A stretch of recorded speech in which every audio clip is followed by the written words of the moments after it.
En un mundo a la deriva, cuando la búsqueda e intentos humanos no bastan, solo una es la fuente de esperanza que llenará todo su ser. Es Dios, quien con su palabra viva y eficaz le habla hoy. Con ustedes, el pastor Óscar Velázquez.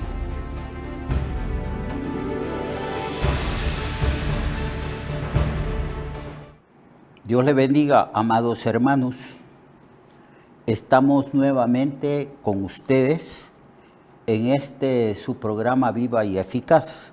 Estamos estudiando el libro de Lucas y en la sesión anterior estuvimos hablando de cómo Cristo les dice a los apóstoles que deseaba comer con ellos la Pascua, porque era la última Pascua y la Pascua donde Jesús en esa cena instituyó la Santa Cena. Así que estuvimos estudiando respecto al significado de la Santa Cena y al significado del nuevo pacto que el Señor establece en su sangre para remisión de pecados de nosotros. Y Él habla de estas cosas y nosotros las estudiamos en el día de ayer.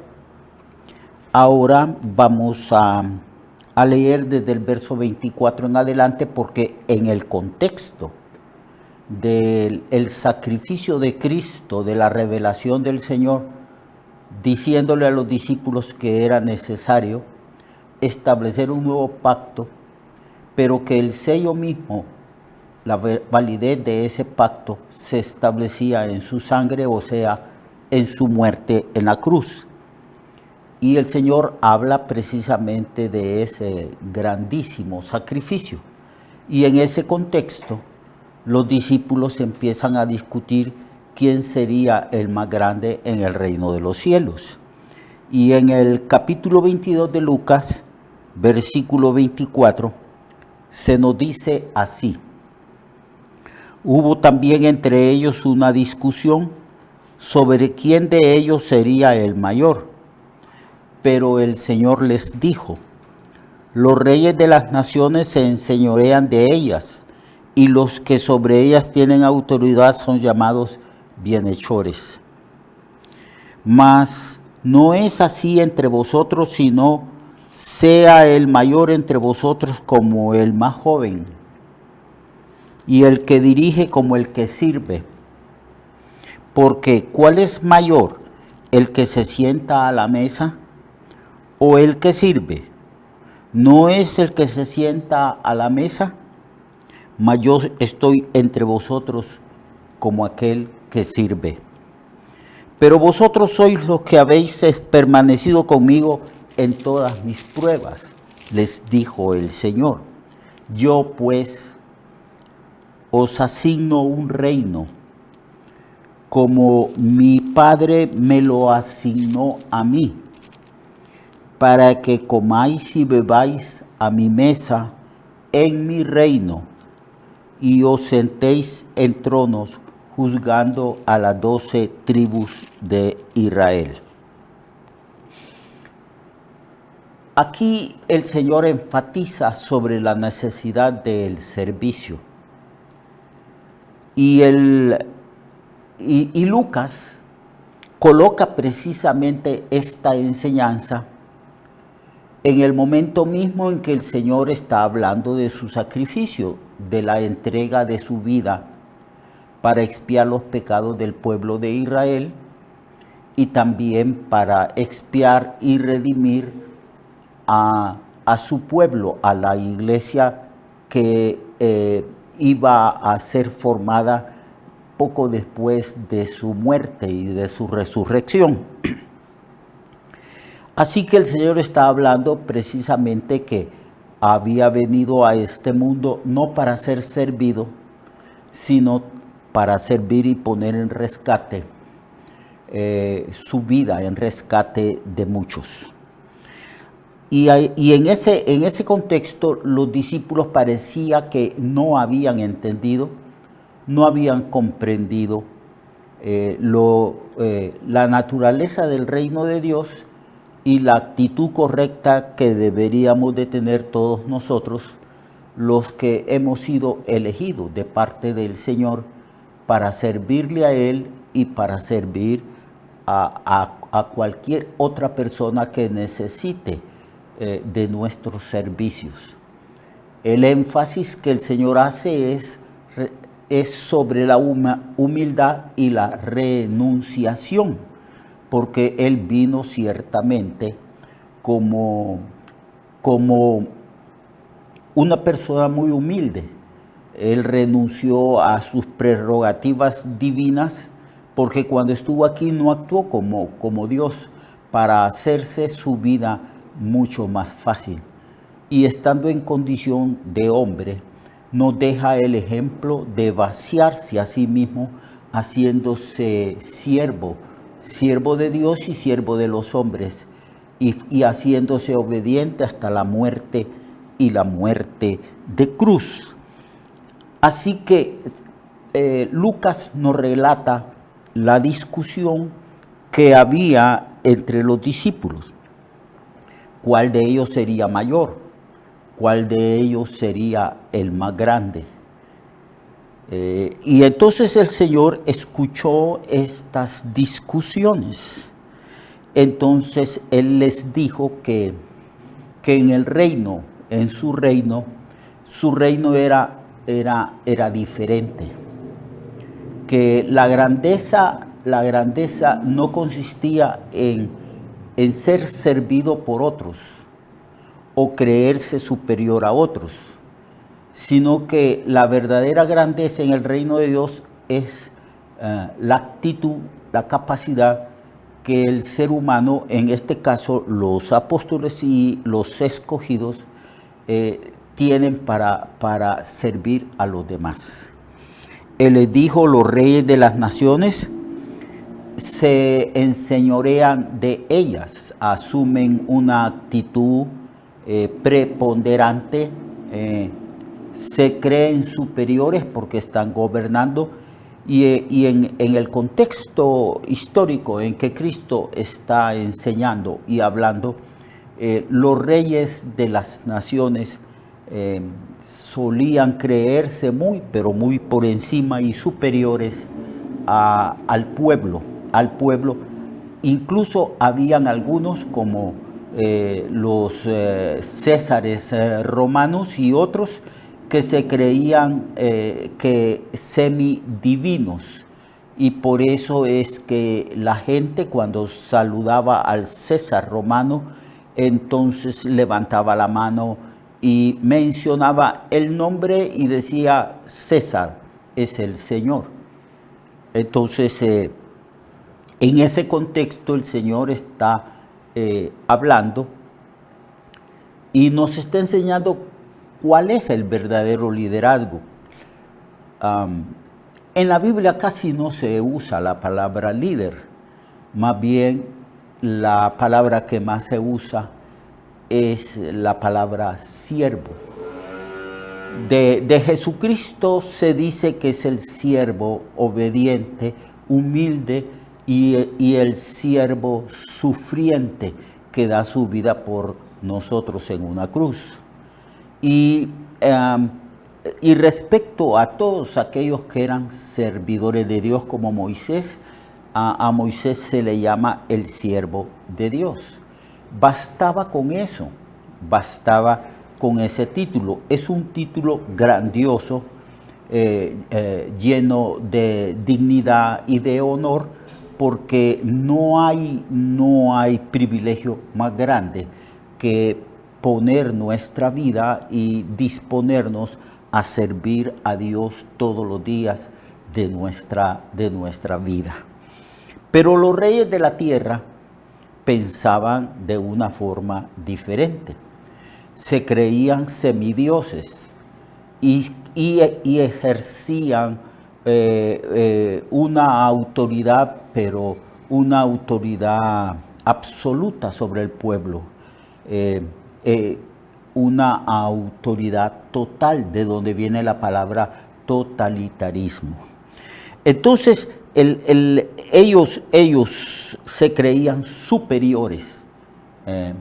Dice el Señor que se enseñoreaban de las naciones, de los pueblos, de aquellas personas que estaban bajo su autoridad.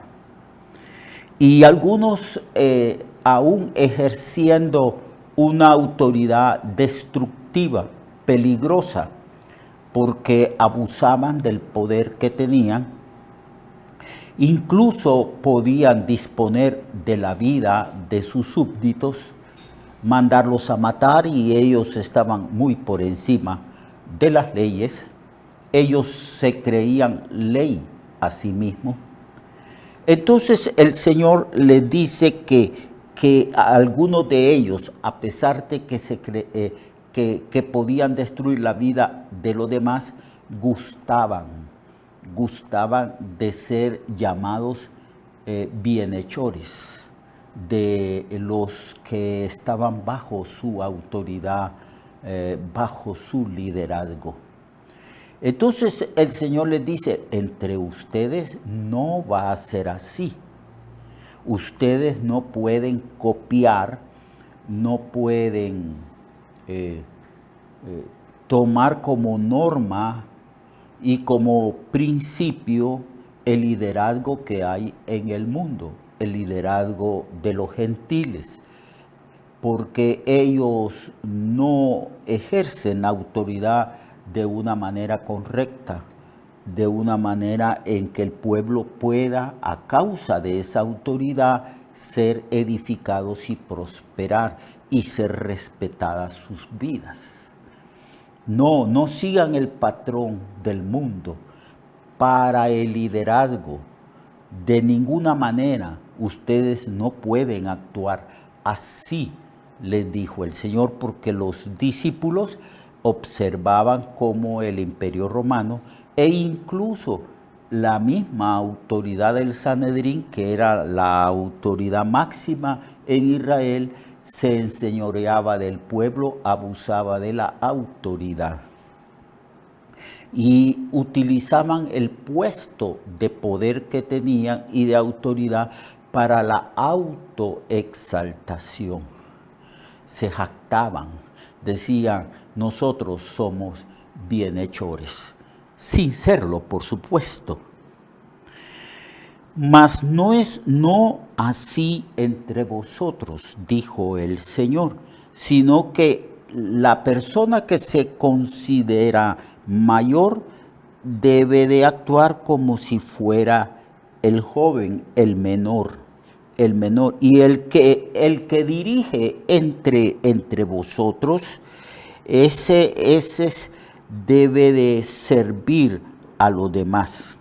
Eso es lo que hizo el Señor, dándonos ejemplo a todos nosotros. Es un ejemplo universal porque todos los gobernantes del mundo y todo el liderazgo de la Iglesia de Jesucristo deberíamos de seguir el ejemplo del Señor. Él dijo, como el Hijo del Hombre, que vino no para ser servido. Eso es importante. No estamos para ser servidos. Estamos más bien para servir a los demás. Y Él es el ejemplo supremo y perfecto que nosotros debemos de seguir cuando tenemos cargos, cuando estamos a la cabeza de algún ministerio. Entonces estamos para servir. Debemos de orar al Señor que nos dé un espíritu de siervo, porque el apóstol Pablo en la epístola a Filipenses dice que Jesucristo, estando en condición de hombre, habiendo tomado la naturaleza humana, habiéndose hecho hombre, Él en esa condición humana, siendo el Mesías, siendo el rey que Israel esperaba, Él se humilló, estando en condición de hombre, para llegar a ser ejemplo de nosotros que somos hombres. Y él actuó no como un Mesías que exigía, como un rey que exigía que la gente le obedeciera o que se sometiera a su autoridad siendo el elegido de Dios, sino más bien él tomó forma de siervo. Él estuvo sirviendo a todo el mundo, a las personas que necesitaban de él les ayudaba. Él asumió esa actitud de siervo y esa es la actitud que debe de haber en nosotros. Pues Pablo dice, haya pues en vosotros este mismo sentir o actitud que hubo en Cristo Jesús. Él se hizo obediente al Padre y obediente hasta la muerte, se humilló hasta lo sumo y sirvió a todas las personas que demandaban de su ayuda y de su servicio. Esa es la actitud, dice el Señor en este pasaje, que ustedes deben de adoptar. Y les pone un ejemplo, les pregunta, porque ¿cuál es el mayor? ¿El que se sienta a la mesa o el que sirve? Está hablando de el dueño de una casa, está hablando de un hombre noble, de un señor que se sienta a la mesa y sus criados le sirven. ¿No es el que se sienta a la mesa el mayor? Es lógico, él es el mayor. Él puede dar órdenes, él puede decirle a todos sus siervos, vengan, sírvanme la comida. O vayan y hagan esto, y ellos tienen que obedecer. Entonces el Señor dice que en los tratos humanos y en la mayordomía humana y en las organizaciones de las culturas, siempre hay señores, siempre hay personas que exigen el servicio y que tienen mayor autoridad, y siempre hay siervos, siempre hay siervos. Entonces él pregunta que ¿cuál es el mayor? Lógicamente el Señor es el mayor. Bueno, dice el Señor, yo que soy el mayor, yo que soy el Cristo, yo que soy el Señor, yo que soy Dios hecho hombre, estoy aquí no para ser servido, sino para servir. Yo estoy aquí como el que sirve. Pero vosotros sois los que habéis estado conmigo. Y les promete que a causa de que ellos están con él, van a gobernar en el futuro. De esto vamos a hablar mañana. Hoy solamente se nos ha llamado la atención a ser siervos, a tener un espíritu de siervo y olvidarnos o no asumir la actitud de ser superiores, sino más bien actuar como si fuéramos siervos inferiores a los demás. Lo espero mañana para que continuemos estudiando las Escrituras y aprendamos ciertamente este concepto de la humildad. Dios le bendiga y hasta mañana. Recuerde que su vida puede cambiar y mejorar, porque la palabra de Dios es viva y eficaz, y más cortante que toda espada de dos filos. Hebreos 4:12. Nuestra oración y deseo es que esta palabra predicada lleve mucho fruto. Le esperamos en el próximo programa, a esta misma hora y en esta misma estación. Esta es una producción de Ministerios Reflexionarte, en colaboración con Cirkenu Network.